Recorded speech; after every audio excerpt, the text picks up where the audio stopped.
What's up YouTube, and welcome to this instructional video of a truly spectacular game, Dragon's Dogma. If you're watching this guide, you know that this game has been compared to Dark Souls in difficulty, and have probably just bought the game in curiosity. You are wondering, is this game going to leave me with nothing at the beginning? Are there hidden elements to this game I wish I knew before I played the first time? Yes and no. Dragon's Dogma is a game that attempts to strike a balance between skill and gear.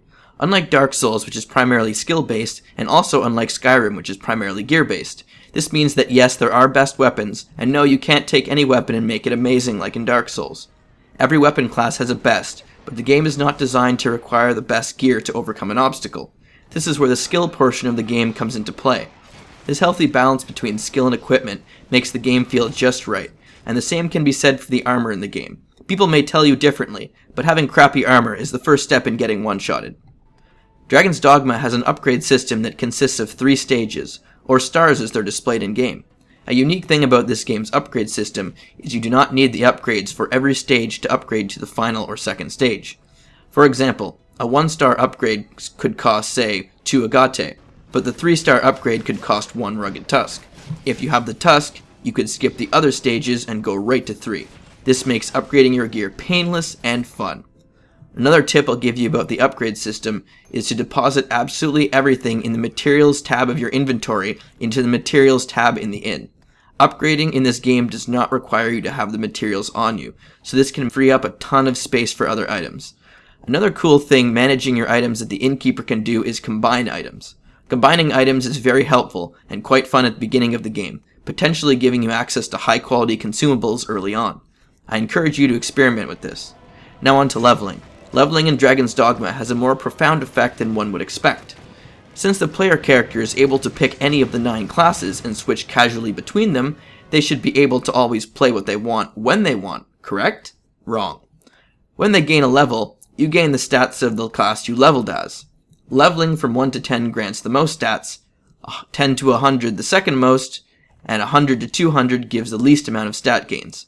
This means that someone who plays as, say, a ranger, who has high stamina and physical damage, for the entirety of their time would have a very hard time, if not impossible time, switching to a magic class like, say, a sorcerer.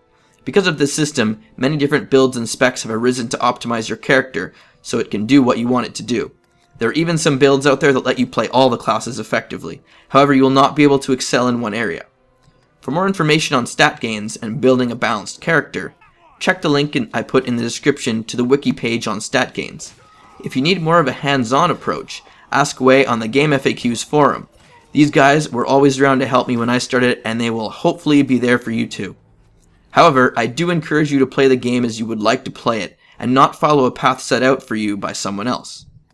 Quests in Dragon's Dogma fall into 3 categories: main story quests, which alter other quests and locations in the game, and of course, advance the main plot. Then there are side quests, which make up for the rest of the story-driven questing. And then there are Noticeboard Quests. Noticeboard Quests are special in that they do not need to be handed to the corresponding quest giver to complete the quest. It is auto-handed in as soon as you finish it. This makes for much less backtracking, back and forth in towns and cities, as most of the quests are meant to be completed while you complete other quests. There are a total of 6 noticeboards in Dragon's Dogma. 1 in Cassardus, 1 at the encampment, 1 at the inn in Grand Soren, 1 in the alehouse in Grand Soren, and 2 in the Pawn Guild, 1 upstairs, and the other down.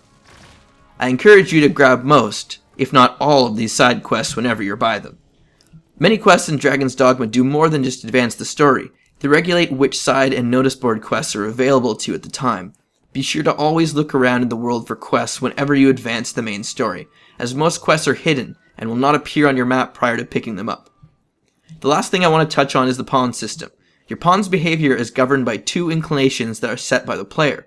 These can be set by answering a series of questions in a knowledge chair, which can be found inside any inn. Personally, I find a damage-dealing pawn that any combination of Scather, Challenger, and Mitigator makes for a very active and helpful pawn. For a healer pawn, Utilitarian and Mendicant seem to be the most effective choice.